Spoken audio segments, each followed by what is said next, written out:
India की condition बहुत अलग नहीं थी, लेकिन आज़ाद भारत के नेताओं ने अपने लिए कहीं ज़्यादा कठिन रास्ता चुनने का फैसला किया था और लीडर्स ने कोई और रास्ता चुना होता तो वह आश्चर्य की बात होती, क्योंकि हमारे फ्रीडम स्ट्रगल के समय ये प्रतिबद्धता थी कि लोकतंत्र डेमोक्रेसी थी कि हमारे जितने भी लीडर्स होंगे कि डेमोक्रेसी में पॉलिटिक्स की एक निर्णायक भूमिका को लेकर के सचेत थे और वे पॉलिटिक्स को एक प्रॉब्लम के रूप में नहीं देखते थे। वे राजनीति को एक समस्या का समाधान का उपाय मानते थे और हर एक सोसाइटी के लिए ये फैसला करना बहुत ज़रूरी होता है कि उसका रूल कैसे चलेगा और किन किन कायदे या कानून या लॉज के ऊपर अमल करना होगा।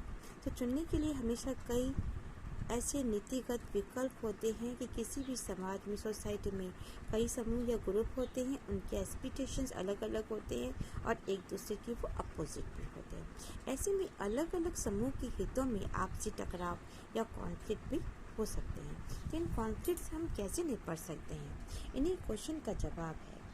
इसी सवाल का एक जवाब ये आंसर ये है कि डेमोक्रेसी पॉलिटिक्स सत्ता या फिर कॉन्टेस्ट पॉलिटिक्स में से दो सबसे ज़्यादा जाहिर चीज़ है, लेकिन डेमोक्रेसी या पॉलिटिक्स की जो एक्टिविटीज़ है उसका एम वेलबींग करना है। इसमें फैसला करना होता है कि हमें क्या करना है और ऐसा भी होना चाहिए कि हमारे लीडर्स ने इसी रास्ते पर चुनने का फैसला किया था, यही सब करने के लिए कि कौन कौन सी ऐसी एक्टिविटीज़ है, ऐसा कौन सा रूट है जिसके द्वारा हमें डिसाइड करें कि लोगों का भला हो सकता है। In the last year, you study now how our constitution was drafted. कि लास्ट ईयर आपने पढ़ा था कि कैसे हमने अपना कॉन्स्टिट्यूशन बनाया है।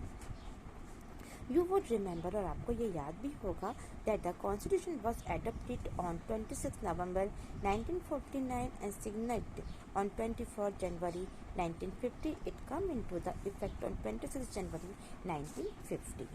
अब ये आपको याद होगा कि हमारा जो कॉन्स्टिट्यूशन है 26 नवंबर 1914 इनको बन के तैयार हुआ और इसके ऊपर साइन किए गए। 26 जनवरी 1950 को ये सबके सामने लाया गया और इस प्रकार से ये अंतिम रूप से लोगों के सामने आया।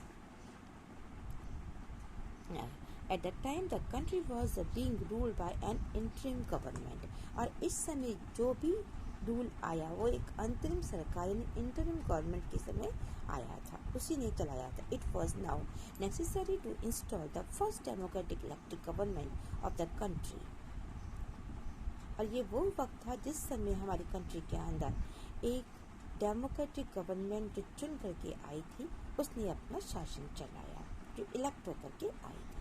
The constitution had laid down the rules. Now the machine had to be put in place. Intentionally, it was true that this was only a matter of a few months. The Election Commission of India was set up in January 1950 and Sukumar Sen became a first chief election commissioner. The first general election was accepted sometime in 1950 itself. कि पिछले साल हमने पढ़ा था कि जब हमारा constitution कैसे बनाया गया, हमें ये रिमेंबर भी है कि हमारा कॉन्स्टिट्यूशन जो है 26 नवंबर 1949 को बन के तैयार हुआ और इसके ऊपर साइन भी किए गए और 26 जनवरी 1950 को यह अमल में लाया गया, यानी पूरी कंट्री के सामने इसको लागू किया गया। और उस समय हमारे देश के अंदर जो हमारी इंटरिम गवर्नमेंट है वो वर्क कर रही थी। तो ये कहा जाता है कि जो कंट्री का शासन है, ये जो रूल है, ये डेमोक्रेटिक रूप से इलेक्टेड गवर्नमेंट के द्वारा चलाया गया और कॉन्स्टिट्यूशन पर एक नियम तय कर दिए थे और अब उन्हीं रूल्स को अमल करने की ज़रूरत थी। स्टार्टिंग में यह काम एक महज लगा कि छोटा सा काम है, ये कुछ चंद महीनों में ही कंप्लीट हो जाएगा, बट इंडिया की इलेक्शन कमीशन ने इसका गठन किया और जनवरी की 1950 में इसकी स्टार्टिंग हुई। सुकुमार सेन जो है पहले हमारे चुनाव आयुक्त बने, यानी इलेक्शन कमीशन के चीफ इलेक्शन कमिश्नर बने और ये उम्मीद की जा रही थी कि पहला जो आम चुनाव है, जो इलेक्शन है, ये 1950 में किसी भी समय हो सकता है।